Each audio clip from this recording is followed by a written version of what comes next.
Live from Run Your Mouth World Headquarters.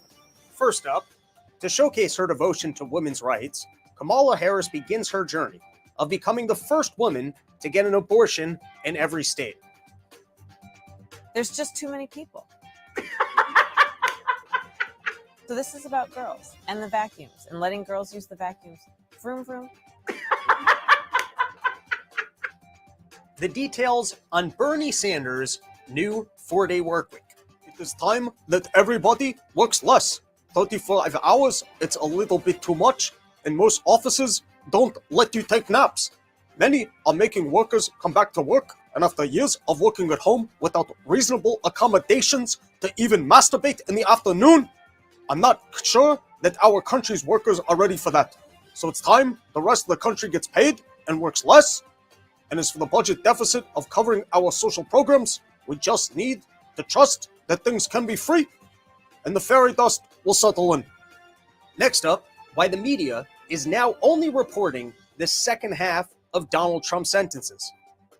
We here in the corporate press have decided that the first half of Donald Trump's sentences might give viewers the wrong context about what he's truly saying.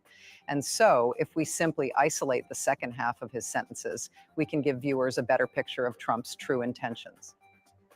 And in an effort to win back public support, Boeing has released its newest farting plane.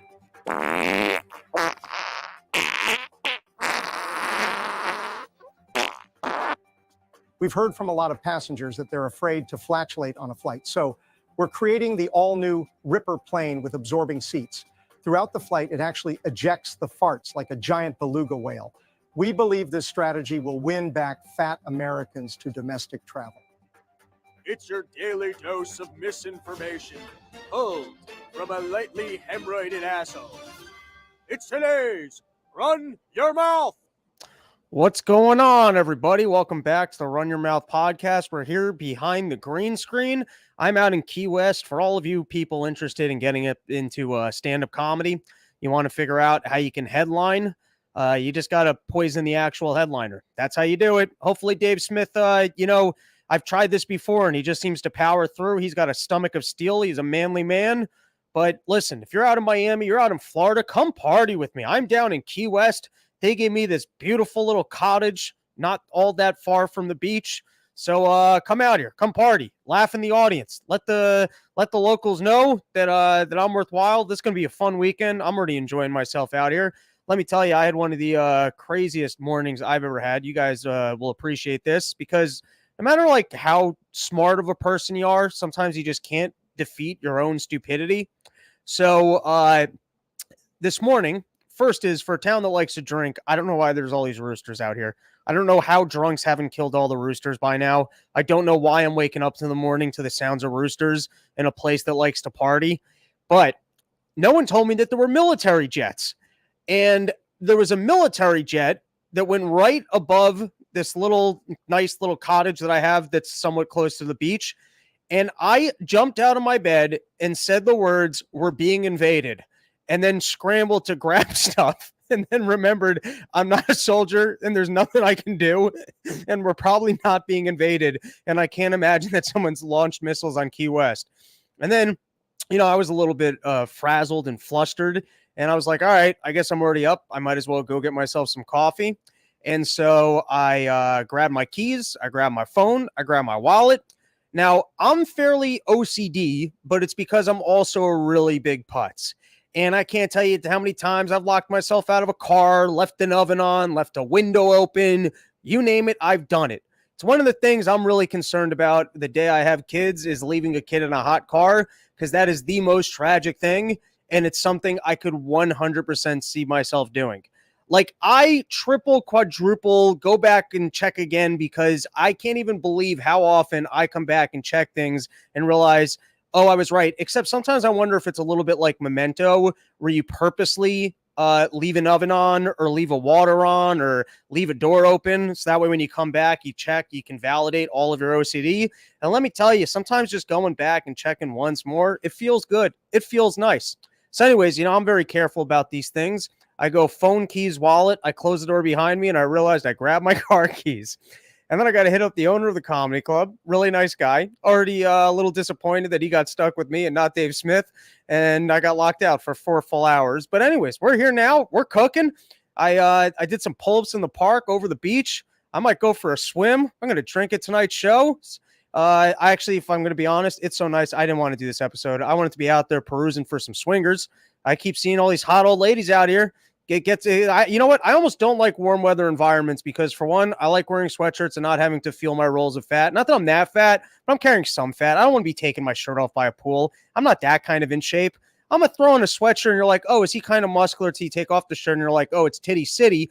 So I both like being able to wear layers, and then I also would prefer women in burqas, so I'm not totally horny. I don't know about burqas, but I think you get what I'm saying. I like the cold weather environments so that I can wear layers and the women are in layers, and I feel like just all in all, that is a win. But anyways, dude, it's very cool. I headline all the time when I put together my own stuff and the fans come out and round in backyards. Haven't really, I think, done a full headlining weekend at a comedy club ever, but luckily, I hope Dave pulls through. And in the meantime, I'm going to make the best of it. I'm going to get on the Tinders. I'm going to try and find myself some swinger parties. And if you guys are out in Florida, make that 3-hour drive and come party with me in Key West. Or if you just happen to be out in Key West, bring your boats. Let's do some fishing. Let's have a good time. All right. Anyways, let's get into some news topics. It's going to be a shorter episode, but we do have things to get into, and I wanted to get one up. Let's start with the fact that they are taking Donald Trump's buildings. All the stories about how rich Donald Trump was, man, what kind of an asshole can't come up with $500 million on the fly? You're telling me as a billion, you can't just swing $500 million on the fly, and now you got to apply for a loan, but that's what got you in trouble the last time. No one wants to give you a loan or bond in New York City right now. They saw what happened the last time he tried getting a loan in New York City. So DT, he's in a bit of a pickle.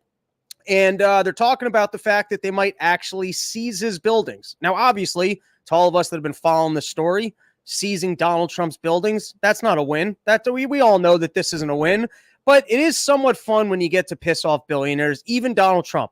Like, obviously, what's going on here is not good, but sometimes it's just fun seeing really, really wealthy people, get really aggravated. So I'm just thinking what would be the funniest usage of the buildings once they seize them. So it's not an endorsement of the fact that they are seizing the building, but we're coming through just to theorize what could be the funniest usage. And obviously, first and foremost, turning it into a migrant center would be pretty great. I mean, if New York City's out there, they're just looking to piss off Donald Trump, you turn Trump Towers. You put dirty immigrants in my beautiful building. Everything in that building was so perfect. Now you filled it. Or you just make it you get a giant version of Donald Trump's wig. You just put it on the top of it. And, it's the nana boo boo something, all right, here might be the best one. This might be the best one. I sat down. I had a whole plane ride to think about what might be the best usage. Here might be the absolute best. We turn it into the E. Jean Carroll Center for Making Things Up. And now I'm not saying that the lady even made this one up because, you don't want to lose everything you've ever owned in a court case from 20 years ago where she can't remember the date and she, we're going to see in a second, got maybe a couple of the details wrong, but you can't say she's making things up. But she's a writer, and I bet she could be good at fiction. And I'm just saying that would be a fun way to mock Donald Trump if you turned it into the E. Jean Carroll Institute for Making Things Up, and maybe she could teach classes on how to make things up. Megaton Samurai coming through with one that I hadn't thought of. DNC headquarters. That's pretty good. You give them the top floor, which used to be the Saudi Arabia units, and you live cast like Nancy Pelosi just living up there and Paul Pelosi hosting gay orgies. That's the way to do it. I mean, if we're really going to piss them off, you put Paul Pelosi in a bubble bath. You use funds from selling other things within the building to pay for more gay hookers to visit him. And you just get to watch Nancy Pelosi as she stock trades from the penthouse of the Donald Trump Towers. Or this one's just a little bit more practical, but, maybe just outside of it, we can put up the monument for why conservatives shouldn't do business in New York City, because you might be able to lose your buildings. They might turn around and go, hey, we can't have you making money for banks. We can't have you taking out loans. doing things that everyone does where you fabricate how much your property is worth so you can get more money from a bank that's not mad at you. All right. So now here's what's somewhat fascinating to me about the developments of what took place here. Have you seen these stories of squatters, of these people? They claim homes that aren't theirs. They just move into houses that aren't theirs. Or tenants, you got a tenant and the guy just stops paying the rent. You know how long in New York City it takes to get rid of a tenant who's not paying his rent? People spend their whole lives just not paying rent. They just grift the system. They go to apartment. They get their lawyers. You ever see the stories of people in Portland not moving out of homes that aren't theirs and then getting like free legal counsel on how to stay in the homes that aren't theirs? Well, let me tell you, or I've had friends that have gotten into been hit by drunk drivers, and even car insurance seems to be a bit of a scam because it seems like the lawyers will basically just try and take whatever your insurance policy is for. But if you have a lower insurance policy, they're just like, that's all you're going to get. Or if there's no insurance, they're like, yeah, good luck taking that from you. It seems, and I'm not a lawyer, I've said that more than once. I don't really know the processes for trying to put liens on people's wages, trying to collect from individuals, but from every single person I know that's been hit by a car or had some sort of a thing where they needed to evict a tenant, it always seems like it's a nightmare. But let me tell you, when it's the government, they've got all the resources in the world, I guess, to make sure that you're paying them interest up to the wazoo.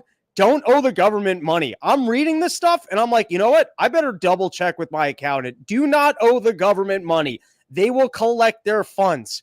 When it comes to us, if you put your entire life savings into just being able to rent someone a piece of property and then they just decide they're going to freeload and not pay rent, the government will keep you from just removing someone from what you own. You can own a house. Someone can just move into it, claim that it's theirs, and you're going to have a hard time getting rid of them. But when it comes to owing the government money, you better believe it. All right, so let's give this a read. This is from The Hill. It's not the full article, but this will give you a bit of a picture of what Donald Trump is going through right now. Unless a bond is secured and thereby enforcement is stayed, the Attorney General has many tools at her disposal to collect on the judgment. For example, James could deliver an execution for Trump's assets, whether a gold toilet or an iPhone or a work of art, and the sheriff would show up and demand that it is given over for auction. When the debtor Trump inevitably fails to politely comply, the AG could obtain a turnover order, and Judge Arthur Engrogan would likely swiftly sign such an order. Enforcement begins by the attorney delivering the execution plus a $50 fee to a New York City sheriff or marshal. So let's pause here for a second. This is so wonderful.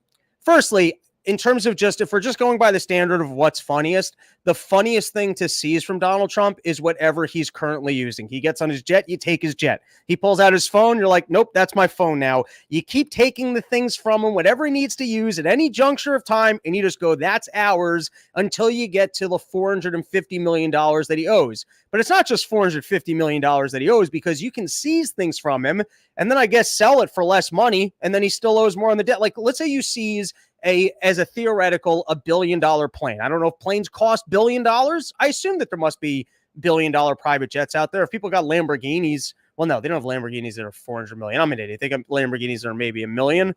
I doubt there's $1 billion planes. Are there $250 million planes? I don't know. Let's just stick with my example instead of going down on an ADD tangent of why I'm a dumbass. $1 billion plane. And then they sell it at auction for $1 million. I'm going to assume that you're only paid off $1 million of your debt. You could take everything from this guy. Every single time he tries to do anything, he tries to touch it. Hey, that's my wife now. That's my pen now. That's my hair now. I'm taking your wig, Donald Trump. That's not your wig. That's my wig. What, that cost you $200,000? Well, I just sold it to this homeless guy for $2. So you worked off $2. And by the way, if Donald Trump's out there and he goes, don't let them take my buildings. We all got to go into the building. Don't go. Donald Trump's on his own on this one. He played his card rallying up the troops the last time, so he is on his own. All right, it'll be curious to see how this story works out. It does kind of make Donald Trump look bad here that he can't easily come up with the $500 million for all the talk of how wealthy he was. Obviously, they're doing him dirty, but I'm excited to see how this plays out. All right, before we do our next topic, sheathunderwear.com. My God, am I lucky to be out in Key West with my Sheath underwears? Because if not, it would be Chafe City. Let me tell you, we're coming back around to the summer months, and you don't want to be out there when it's hot, sweaty ball weather, and you've got things flapping around in the wind with your legs. If you've been eating too much cake and you've got friction between your legs, you don't want to feel that. You don't want that chafing. You want the smooth, silky fabric of sheathunderwear.com. Everything cool, calm, collected, and separated. You go to sheathunderwear.com, use promo code RYM. You're going to get 20% off the greatest underwear that's ever graced the balls of man. I swear by Sheath Underwear. Bobby Bain comes on the show. You know he's passionate about the underwear. Go give it a try if you haven't, or if you already own it. Load up on some pairs. Use that promo code. Let him know that I sent you. Bobby the Bank's been a loyal sponsor of the show, and I love my sheaths. All right, let's take a couple comments. Let's start with Reagan Foster letting me know. Excellent. Thank you, sir. Megatron Samurai. They are really going all in because there's no way he doesn't win when they use tactics like this. I'm curious to know if he becomes president, if he's allowed to just reclaim his buildings or what he can do to get them back. It's going to, I mean, it's just such a, I get excited for the stories that are just freak show stories. And so obviously this is bad. This is bad for, if you like the idea of our democracy, this can't be a win. Clearly they're playing every dirty trick that they can. It's strange to see which cases have fallen apart and which ones are really poking in at his side. And this one looks like they've done Donald Trump dirty. I mean, the guy might lose his buildings, the pride and joy, what he worked so hard and ripped off so many contractors for, the well-earned buildings. And they might, I mean, it can't be good for New York. It's got to scare people into doing business in the state. I mean, people with strong political opinions, I would think. It can't be a win, but it will be interesting to see how it plays out and to watch Donald Trump just really crying about it. All right, last one. C. Parks Affluent. Rob has superpowers. He lives in Chicago, and he's live streaming on his show, Superhuman. Oh, I'm live. Oh, because I guess the part of the problem live right now. I really should coordinate not going live at the exact same time as part of the problem. But I'm true live and actually taking your comments, so you guys can watch that one afterwards. All right, next topic. What do we got? Going to be a shorter show, but we got some fun stuff coming at you. All right. I was talking about, part of why I'm a libertarian is that when I was back in high school and I was smoking the marijuana, having a good old time, I realized government wasn't my friend and that they wanted to treat me like a criminal for finding the love of my life. You know that feeling when you just find the love of your life and someone's going to get in the way of you and your love in your life and you just realize that person's not your friend?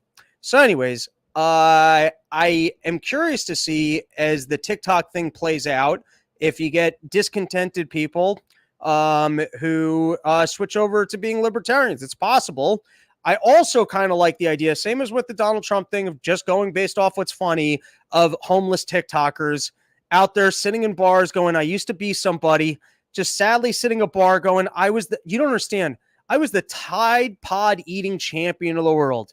Or you just get all these TikTokers showing outside of Congress doing their own individual little lined up dance just because they're gonna usher in the spirits of TikTok, and because that was what they're trained to do. Everyone's got their art form of what they're trained for. You get a lot of these people and they're trained for the singing and dancing. You know how much that sucks to have been a person who actually invested their time into TikTok? You've built up a following and they might just strip it from you. Or, it'd be great if some conservatives bought the platform and just changed the algorithm. So now all of a sudden, all this gay shit like dancing and wanting to become trans faded away. And even that, I feel bad for the people. They work so hard. You get Dylan Mulvaney was out there documenting every day of going towards being a girl. And then you just change the algorithm and you realize, oh, no one even cared about this. And you're like, I became a lady for nothing.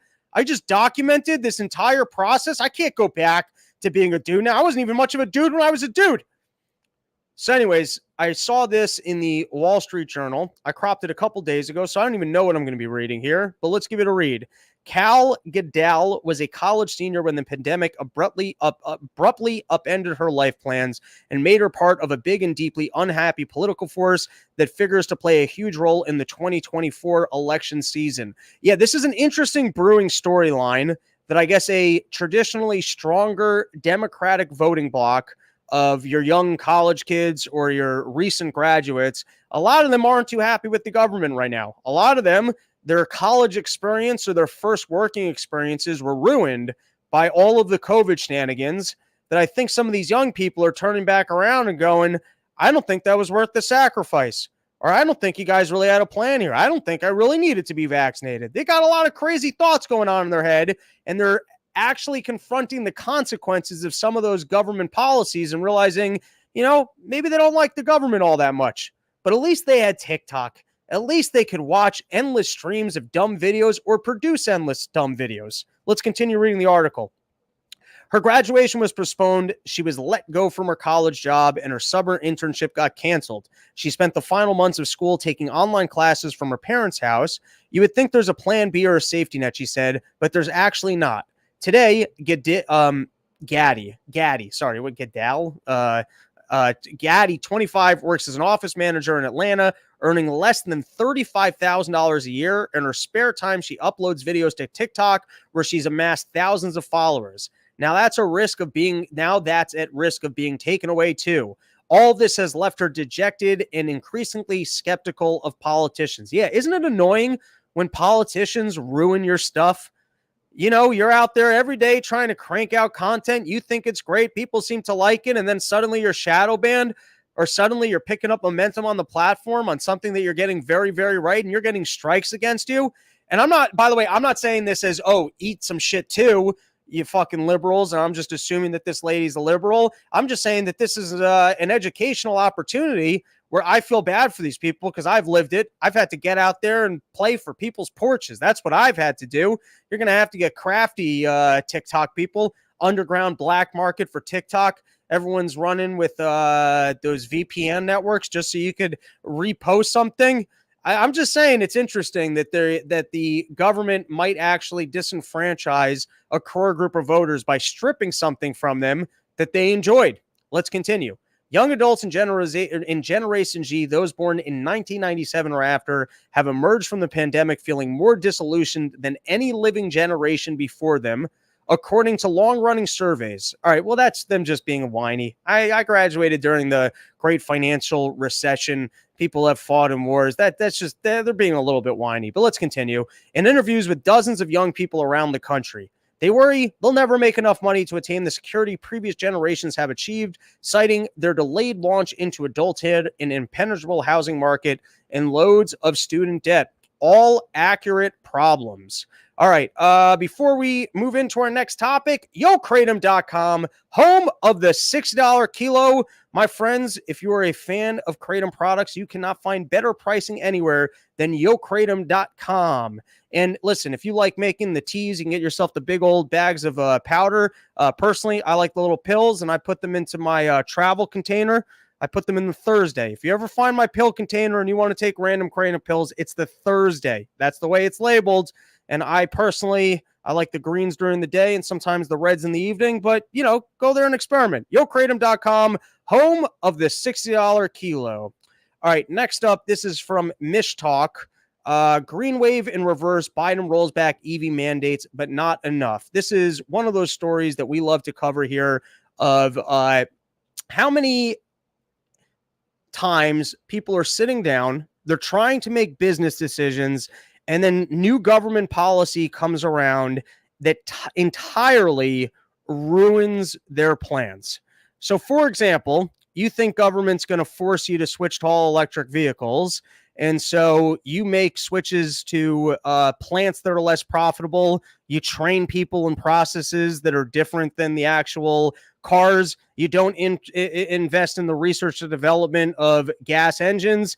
And then all of a sudden, government realizes, they can't enforce all these mandates. And so you actually have more time. And I'm just saying, how do you even do the calculation of how much gets lost in the process of thinking you have to do something or you're going to be in trouble with government, and then realizing, we can change course?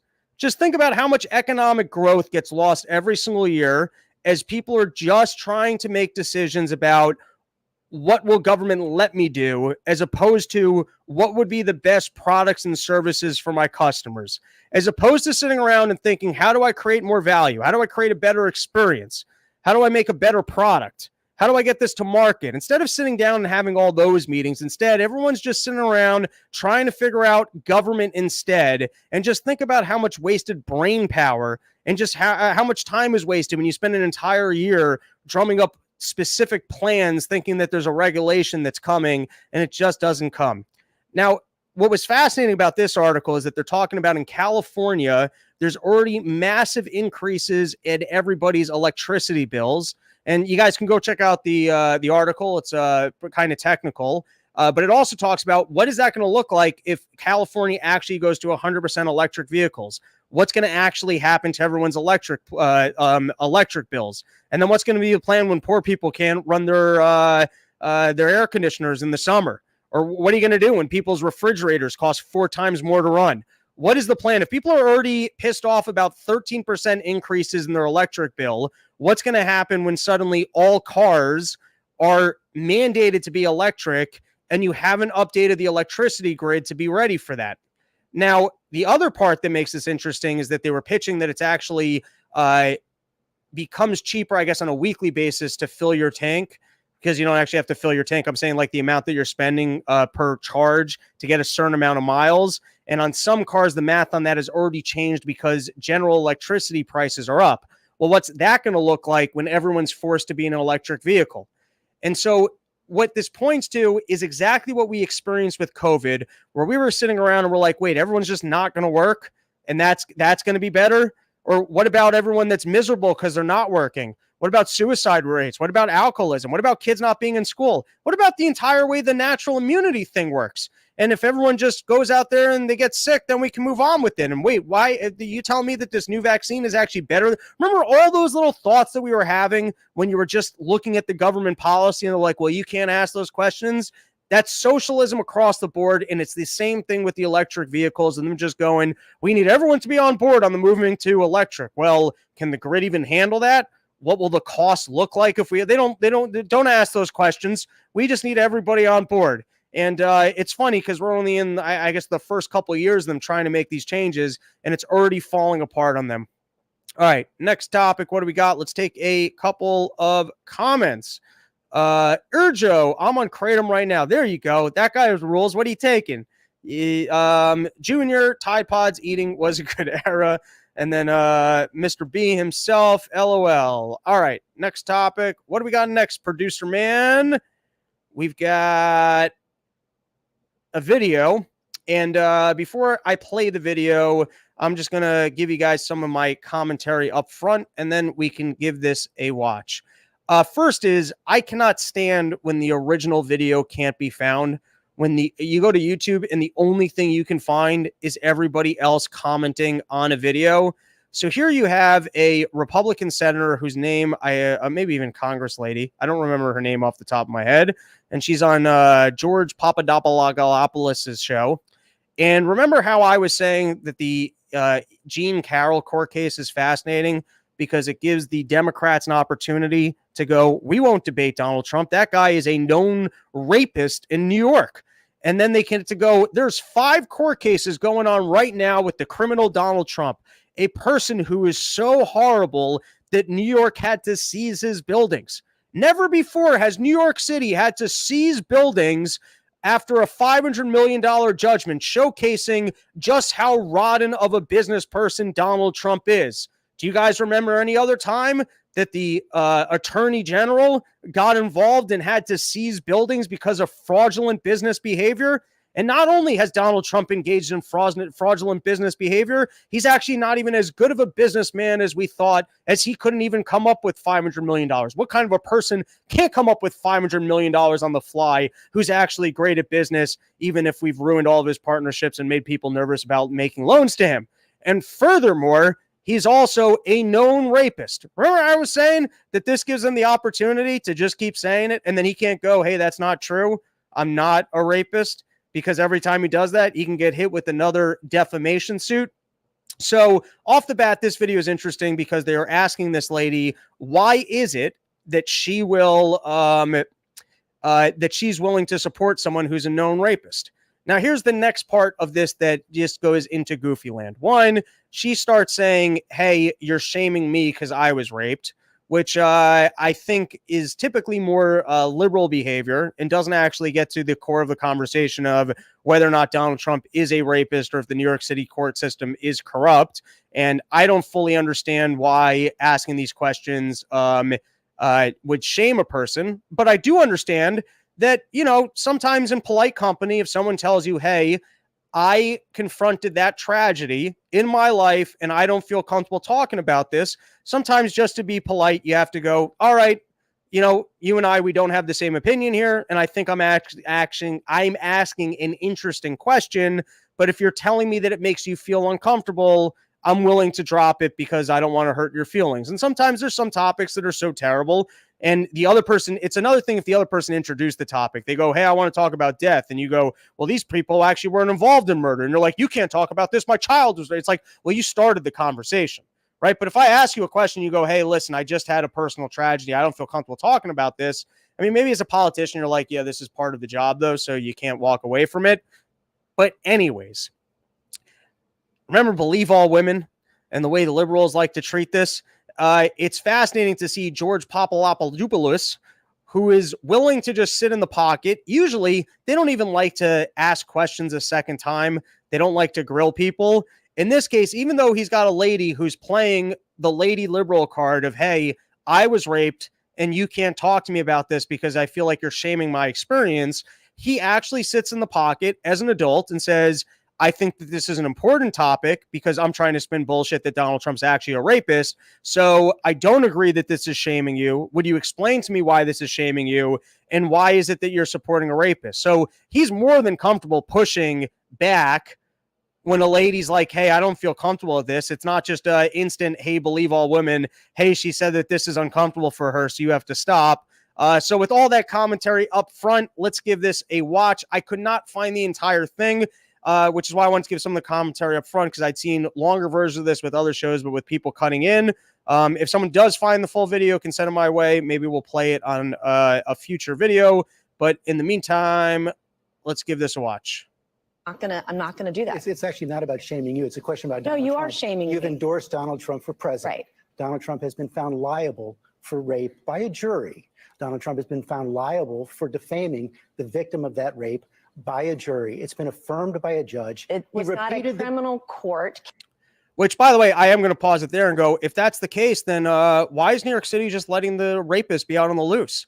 And how many more other rapists are out there that just because this guy was famous and a lady made a claim on a news show that then led to a defamation trial led to the justice of finding out that this guy's a rapist? I mean, aren't you concerned with the justice system in New York City that this is the only way that we're actually making discoveries of people being rapists and that there's violent rapists that are out there? But let's continue, because off the bat, he's willing to say that this is factually 100% true, that Donald Trump is known to New York as being a rapist. Case number one. Number two, I live with shame. And you're asking me a question about my political choices, trying to shame me as a rape victim. And I find it disgusting. And this is why women won't come forward. Women won't come forward because they're defamed by those who perpetrate rape. Donald Trump They are judged and they're shamed. And you're trying to shame me this morning. I think it's disgusting. I'm not shaming you at all. I've told my story. It took me 25 years to tell my story. I was judged for it. I still get judged for it today. I'm asking you a very simple question. And I answered it. Explain You're why- shaming no, me for my political choices. I'm asking you a question about why. You see, to me, it's a little bit annoying that she won't just address the more core claim, which is whether or not Donald Trump is a rapist. Or I guess no one's allowed to say, hey, I think that Jean Carroll lady is a liar. But let's continue. Why you endorse someone who's been found liable for rape? It was not a criminal court. But to sit here and ask me as a rape victim to try to shame me for my political choices is wrong. And I think it's offensive. You can repeat that again and again and again. And I'm going and again to and again, because and I I've done find it nothing to shame deeply you. offensive. See, what you're doing is defending a man who's been found liable for rape. I don't understand how you can do that. Not in a criminal court of law. This was a civil judgment over sexual abuse, not rape, by the way, and she made a mockery out of it. Can we So pull up which the one are you Washington going Post to? headline right there? In fact, it has been shown to be rape. The judge affirmed that it was. Okay, so this is incredible. George Papadopoulos, the basis of why he's saying that it's rape, or at least what he's quoting as proof of it, is that there's a article in the Washington Post headline, Judge clarifies, yes, Trump was found to have raped E. Jean Carroll. Now, I think it's important for us to actually read this article because here you have a guy on the news letting you know that a person running for president is a convicted rapist or found to be guilty of rape within New York. And hey, here's the proof. Look, there's a headline right here that he was in fact found to be guilty of having conducted rape. So why not actually read that article? And we're going to read the whole article. I'm not going to do So that. you don't think that maybe I'm putting a spin on it. Despite Carroll's claim that Trump had raped her, they noted the jury stopped short of saying he committed that particular offense. Instead, jurors opted for a second option, sexual abuse. Oh, that's interesting. So even in the not criminal court, they did not say that he was a rapist. They said that he engaged in sexual abuse, which then you have to wonder, oh, was Jean Carroll found then to be a liar? Because she said that he raped her. He didn't say that there was sexual abuse. So, all right, this is already getting interesting. Let's continue.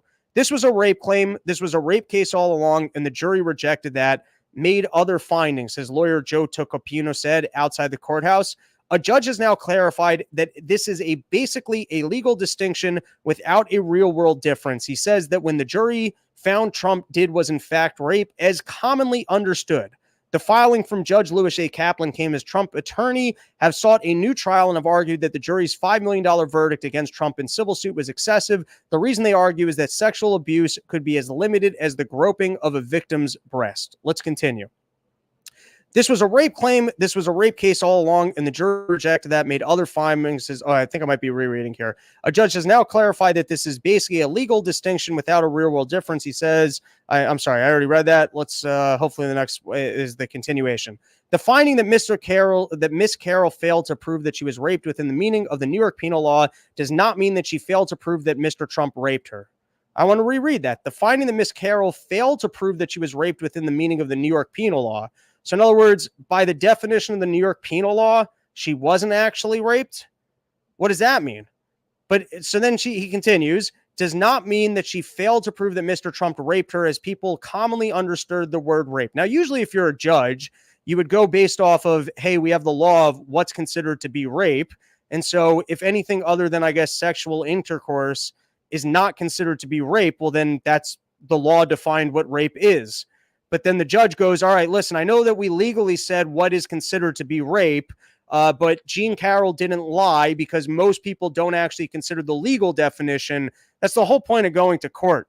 You know how often people are using words here, that, or whatever, and then you go, well, here's the way that it's actually defined. But in this case, I guess he redefined rape to be not what's supposed to be the New York Penal Code. Stuff gets a little bit tricky. And you know why it gets tricky? Because they don't want to give you straight information. It's very intentful to keep it all loosey-goosey so that it's open for interpretation. Let's continue. That's how you know bullshit, when someone can't just give you easy, clean information. He added, indeed, as the evidence at trial recounted below makes clear, the jury found that Mr. Trump, in fact, did exactly that. What is it that he did exactly? What would be the common definition? Or what you're saying people perceive to be rape, or what the New York Penal Code is actually rape? You see, they're just purposely making it not clear. Kaplan said New York's legal definition of rape is far narrower than the word is understood in common modern parlance. So in other words, you did not go with the New York Penal Code definition of rape. You decided to go with what you view as modern parlance. And now as to how that's defined or who gets to define that, let's continue. The former requires forcible, unconsented to penetration with one's penis. But he said that the conduct the jury effectively found Trump liable for forced digital penetration, I don't know what digital penetration is, meets a more common definition of rape. Yeah, because when you think of rape, you think of forced digital penetration. When someone tells you I was raped, you're like, oh, you were forcibly digitally penetrated? Sure, that's what we all think. He cited definitions offered by the American Psychological Association, the Justice Department, which in 2012 expanded the definition of rape to include penetration with any body part or object. Where in this case, I think it was found that that Donald Trump fingered her. All right. You know, I don't want to read the rest of this, but you guys can go read it, and then you can see how I was fictionalizing it. But I'm just trying to say that when Papa Lapagopadis goes, hey, there was a civil court, and look at this headline which says it was clearly rape, he's ignoring the rest of the article where the judge has to kind of run in circles to go why he didn't go with the actual penal New York City penal law of what rape is. All right, let's take a couple comments here. Chat is very active, which I enjoy. You know, just spend all day on YouTube and Twitter so that you can see when I randomly go live. All right. Reagan Foster. LOL, I just bought a new car a month ago so they can try all they want to sell me something.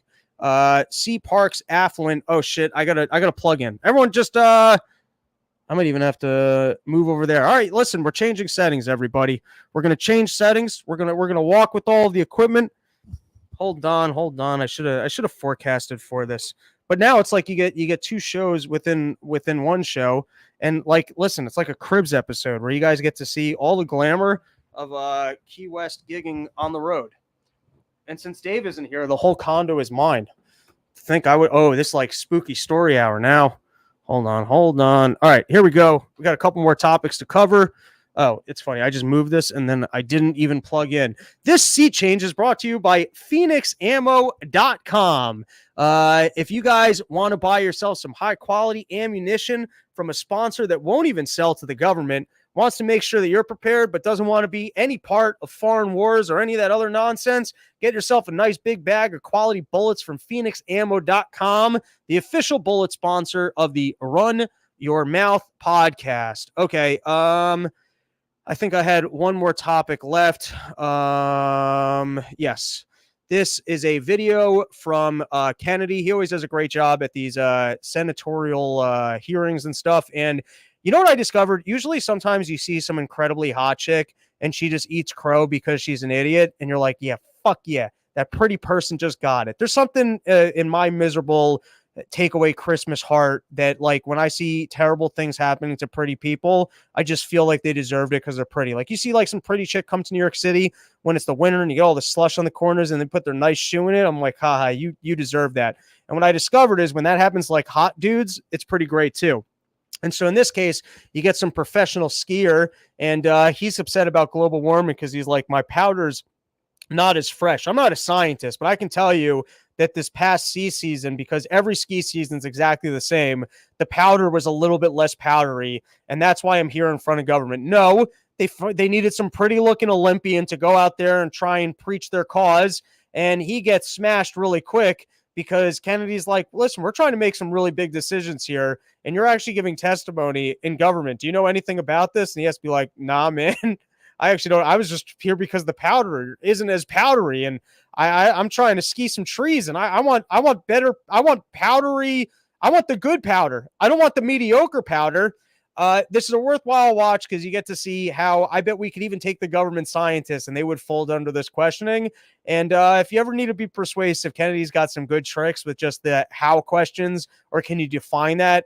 Can you tell me what the alternative would be? Just really simple questions where when people do know absolutely nothing about what they're talking about, they fold pretty quickly. Let's give it a watch, and that will be our episode. Here we go.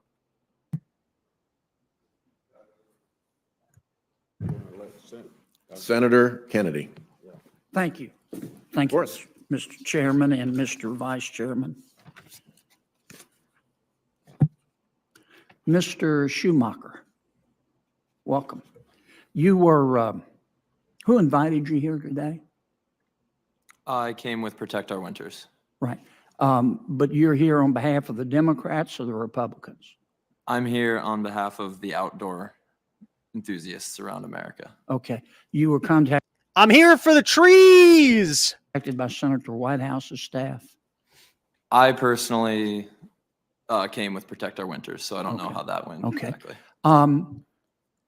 What is carbon dioxide? I went to high school, but that's carbon dioxide is a gas.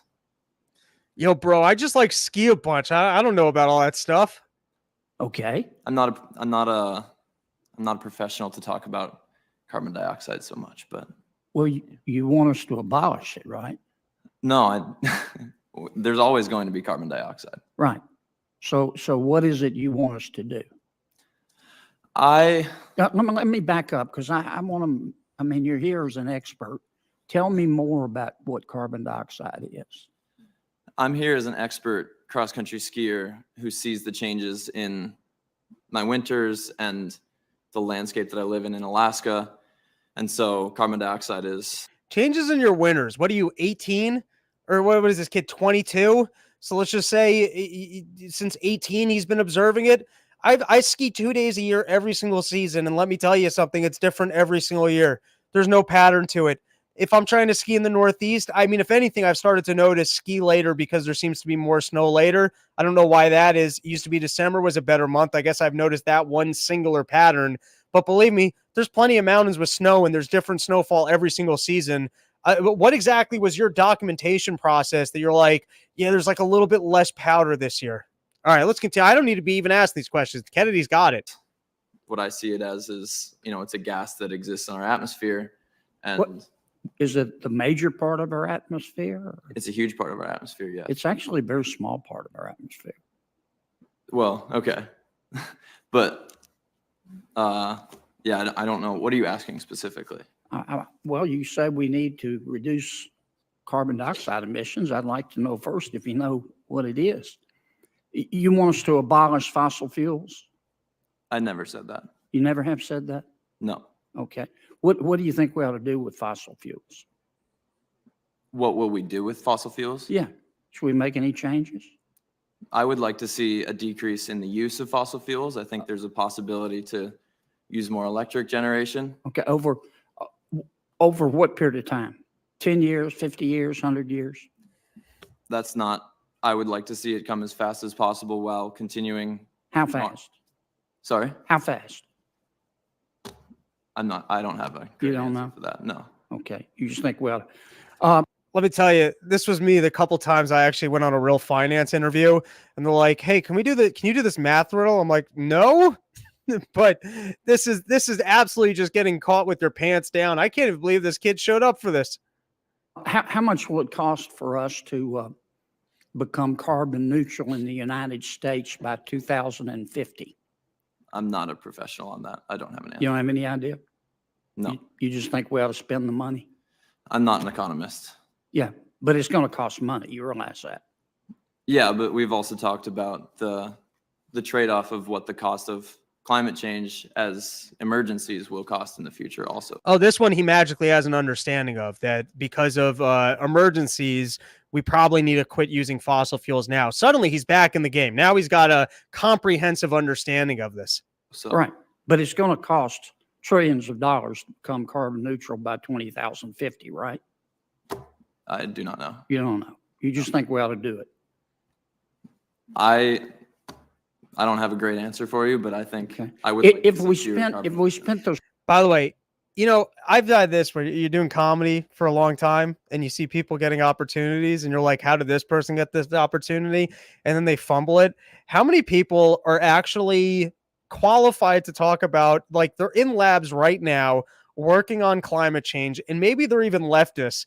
And then they have to watch this the next day and go, who put the hot dude up? Who gave this guy this moment? All right, that is our episode. Let's take a couple comments. Let's start with Amanda Hug and Kiss. Is it really run your mouth if there's no pacing? I don't prefer it. If you guys had seen the camera under the table, I was fidgeting my legs the entire time. Reagan Foster, by my calculation, the PO dozen hasn't been quite NAR in recent years. All right, let's take a couple more.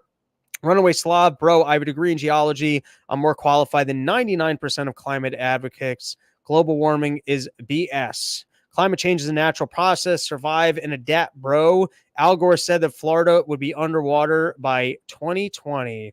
All right, that is our episode. Thanks for hanging out with us. I'm sitting on some emails for porch tour stuff, which I have to actually start responding to. But if you haven't yet, submit your porch. robsnewsroom@gmail.com. Put summer porch tour into the headline. Show me a picture of your backyard. Tell me if there's any weather concerns I should know about. And going to start lining those things up. I saw one other comment asking, when are you going to be on the Drinking Bros podcast? I was on the Drinking Bros podcast. It was a great time. And next time I'm down in Austin, I would certainly do it again.